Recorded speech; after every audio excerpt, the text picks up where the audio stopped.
Гишүүтэй өглөөний мэнд хүргье.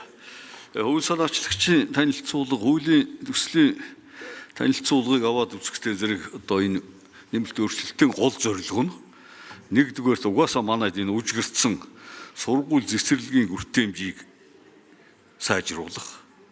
За хоёрдугаарт хот тусганы эрх зүйн байдлын тухай хууль нь энэ хот тусганы газар олголтыг цэгцтэй, ойлгомжтой, хариуцлагатай болгох, хяналтын чангатгах. За гуравдугаарт ер нь хот тусганы ерөнхий болон хэсэгчилсэн төлөвлөгөө боловсруулахдаа тавигдах шаардлагуудыг тодорхой болгох. Ийм үндсэн гурван зорилгын үүднээс энэ нэмэлт өөрчлөлтийг оруулж байгаа байна гэж ингэж ойлголоо. За тэгээд би одоо энэ хүүхдийн цэцэрлэгийн тоо, сургуулийн тоо зэргийг авч үзээд тодорхой мэдээллийн их сурвалжуудаар хайсан боловч одоо манай энэ томоохон хотууд Улаанбаатар, Дархан, Эрдэнэт зэрэг хотуудад одоо 6 хүртэл настай өрөх гिचлээ байдгийг, 18 хүртэл настай өрөх гिचлээ байдаг гэдгийг үндэ олж харж чадсангүй. Биднэрт бол тийм мэдээлэл алга юм байна. Гэхдээ яг хөө ерөнхийдөө бол жишээлбэл Улаанбаатар хотыг аваад үзэхээр 475,100 өрөх байгаа гэсэн ийм статистик байна. За энэ 475,100 өрөхөд бид одоо 250 өрөх тутамд нэг цэцэрлэг барина гэвэл нэг 1900 орчим цэцэрлэг хэрэгтэй болох юм аа. Энэ 1900 цэцэрлэг одоо байж байгаа 645 цэцэрлэгийг хасаад үзэхдээ зэрэг чинь явсаар 1255 цэцэрлэг шинээр шаардлагадна.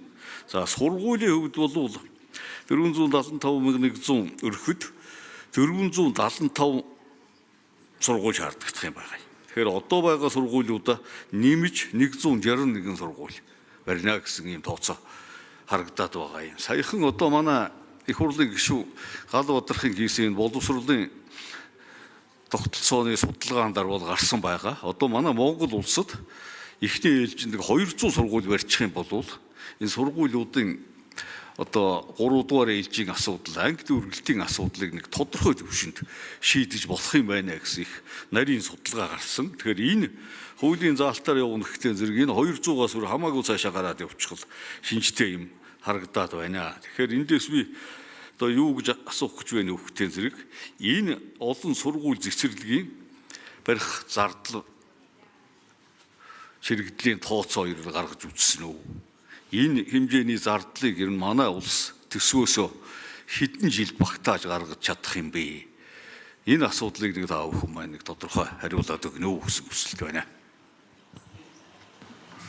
За хэрэглэг гишүүний асуултанд Жокийн Алдар Жухлан гишүүн хариулна. За хэрэглэг гишүүний асуулт хариулъя. Ер нь зөвхөн ийм л юм байгаа юм. Бид нарт статистикийн үндэсний хороноос гарч ирсэн судалгаагаар орон нутаг болоод Улаанбаатар хотыг бүр ингээд дүүрэг гаргаж ирсэн. Жишээ нь Баянгол дүүрэгт 1000 өрх тутамд 2637 18 насны одоо сургууль насны хүүхдүүд 1481 цэцэрлэгийн насны хүүхдүүд гарч ирж байгаа. Тэгээ ерөөсөө дунджаар жишээ нь сонгон архинд ирэхэд 1000 өрх 2626 гэх мэт ер нь тэгэл 1000 өрх тутамд 2600 гэдэг чинь 960 хүүхдийн сургууль зайлшгүй хэрэгтэй болчиход байгаа байхгүй юу. Тэгэхээр ерөөсөө 1000 хүртэлх хотгон хороол хүн амт хотгон хороол өргөдөг хотгон хороол төлөх юм бол зайлшгүй нэг 960 хүүхдийн сургууль баригдах ёстой байна гэж үзэж байгаа. Хүртэлх гэдэг үг нь юу гэсэн үг гэхээр 500 өрхтэй бол тэр сургуулийн одоо хүчин чадал буурч болно. Тэрийг багасгах ёстой. За яа энэ зардал мөнгө нь хаана вэ гэвэл угаасаа хотгон хороолыг төлөвлөж байгаа хүмүүс энэ сургууль цэцэрлэгийг заавал одоо барих ёстой гэж үзэж байгаа. Хөрөнгө оруулалт хийж байгаа хүмүүс ашиг олж байгаа бол хүүхдийн сургууль цэцэрлэгийг заавал төлөх ёстой. Одоо тэр Алтай хотхон бол одоо 15,000 хүнтэй мөртлөө нэг сургууль цэцэрлэггүй хайдсан байгаа байхгүй. Тэр хүүхдүүдийг хаана яв гэж бодож байгаа юм? Хаашаа хөргөж өгөх гэж бодсон. Тийм учраас хуульч өгөхгүй л ерөөсө болохгүй байгаа юм хэрэглэл ба. Тэр санхүүжилтийн асуудлыг тэр хөрөнгө оруулагч нар өөрсдөө шийдэх ёстой гэж үзэж байна. Одоо Сүхбаатарын Эрдэнэт гишүүн асуулт асууна.